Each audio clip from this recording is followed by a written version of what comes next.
James Yap reportedly wants to play for Magnolia again. Rumors are swirling na posibleng magbalik si James Yap sa Magnolia, Pure Foods franchise, ayon sa latest post ni Sir Snow Badwa.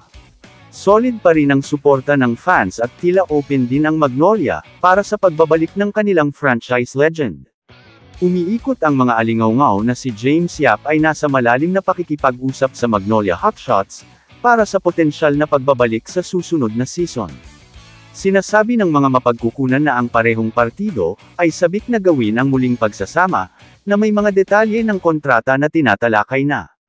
Naniniwala ang ilang insider na ang pagbabalik ni Yap ay maaaring bahagi ng isang farewell tour, o isang tungkulin sa paggabay para sa nakababatang core. Nagbubulungan na ang mga tagahanga, iniisip kung may mahika pa ba si Big Game James Yap. Gusto ng mga tagahanga at bagong tagaloob ng koponan, na bumalik ang manlalarong ito sa kanilang prangkisa, ngunit ang problema ay politika.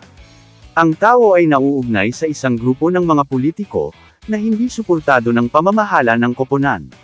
Sa kabila ng hindi may kakaila na emosyonal na hatek ng isang homecoming, at hindi may kakaila na talento ni Yap, ang katahimikan na ito ay nagsasalita ng pagbabalik, na posibleng nagmumungkahi na ang mga dahilan, para sa kanilang paghihiwalay noong 2017, may higit pa sa mga pagsasaalang-alang sa court. Habang ang trade noong 2017 na nagpadala kay Yap sa Rain or Shine, para sa sharpshooter na si Paul Lee ay tila matulungin noong panahong iyon, ang mga bulong ng mas malalalim na komplikado ay nanatili. Ang mga nagtatagal na hindi pagkakasundo o hindi neresolba na mga isyu, ay maaaring maging anino sa isang potensyal na muling pagsasama-sama. Hindi kaya naaayon sa kakayahan at karanasan ni Yap ang kasalukuyang roster, at adhikain ng kampyonato ng Magnolia. Anuman ang pinagbabatayan ng mga dahilan, ang paglabas ni Yap ay nagbubukas ng mga nakakaintriga na posibilidad.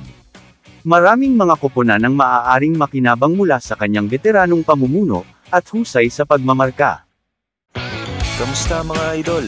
Sports Zone PH, para sa sports news and update. Kung bago ka pa lamang dito sa channel ko, pindutin mo na ang subscribe button at notification bell, para lagi kang update sa mga sports news.